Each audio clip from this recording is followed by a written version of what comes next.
Hey everyone, Nina Christian here, coming to you from Melbourne, Australia. Really excited to talk to you today about something that's not often discussed, especially when it comes to marketing, but is very, very important. We'll be talking today about decision fatigue, because this is something that I've struggled with for a very long time.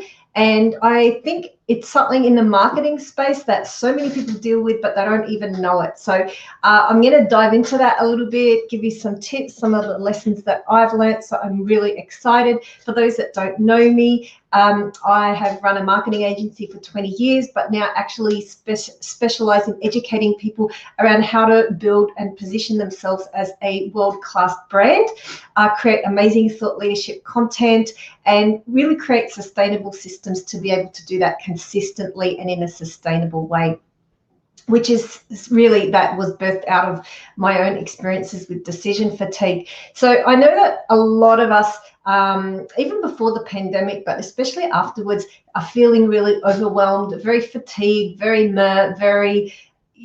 a almost like a malaise kind of way about life generally, and that of course extends to our business and our marketing. So if that's you, you're not alone, and how that can manifest is different for a lot of people. For some people, it can be a sense of overwhelm. For other people, it can be a sense of confusion. For some people, they feel stuck, almost paralyzed. And so if you're experiencing any of those when it comes to your marketing especially, I just want to reassure you, you are not alone. So decision fatigue is something that I struggled with for a very long time. So for those that don't know, I'm a mum and I have 5 kids. So with 5 kids comes 5 times the number of decisions that have to be made on a regular basis. And the statistics actually are really high around the number of decisions an average adult makes in a day. There was a research study done in the States a few years ago, which uncovered that the average adult makes 35,000 micro decisions a day. So that's just a lot. I can't even. But even like without all of those things, the number of activities, the number of times we have to choose something or decide or make a decision in our modern world is just so much higher than, because we have so many options available to us to choose from, than it ever has been previously. And what that looks like for me, I mean, forget the personal side that, you know, there's 5 times more decisions around health and nutrition and diet and sport and, you know, behavior and discipline and all of that, all these constant decisions in the personal space. And I then combined that with my work, which also being in the marketing space is really about a lot of decisions. So as a strategist, you're constantly looking at, you know, the what ifs. So the implications of decisions, and, you know, if this happens, then that will happen. And if that happens, then this could happen. And if it doesn't happen, then this will happen. So the mind of a strategist is pretty much in decision-making mode all the time.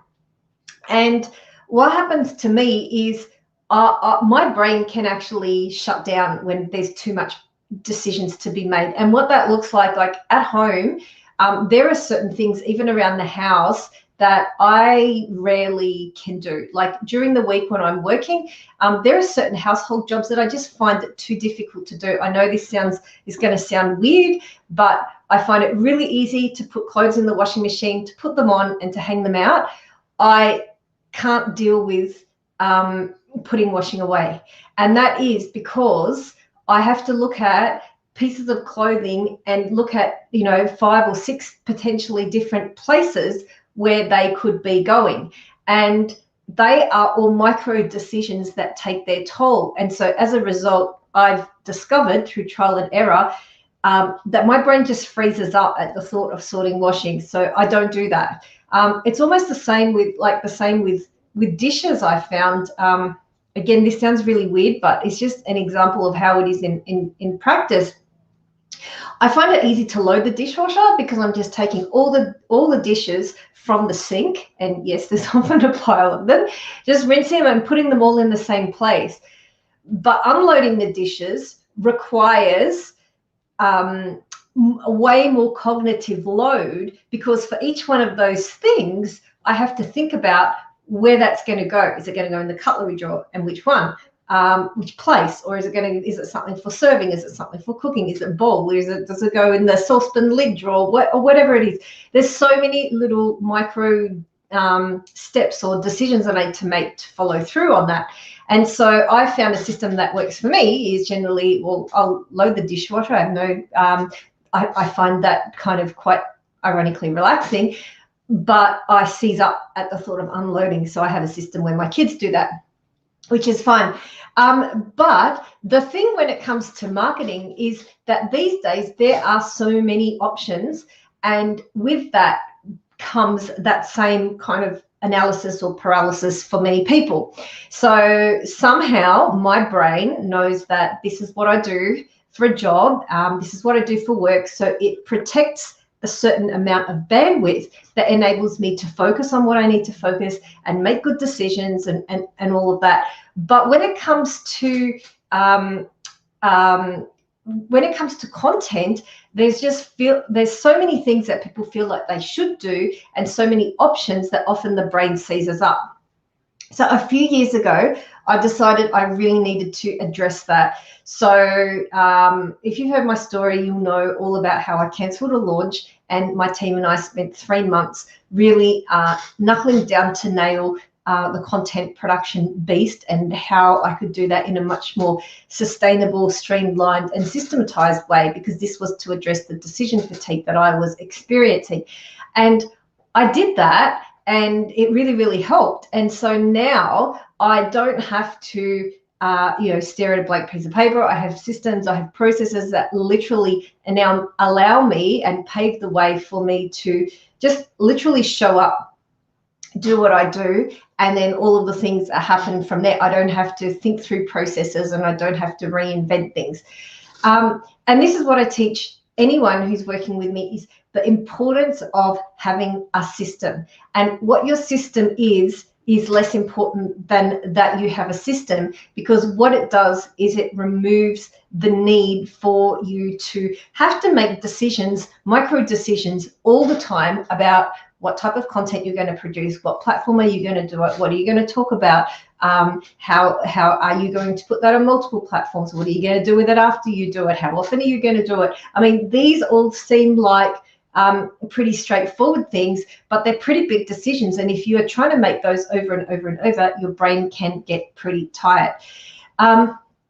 So that's my really big takeaway today, is really look for efficiencies and systems where, and you always think, how can I do this once and remove the decision-making component out of that and free up my brain from that.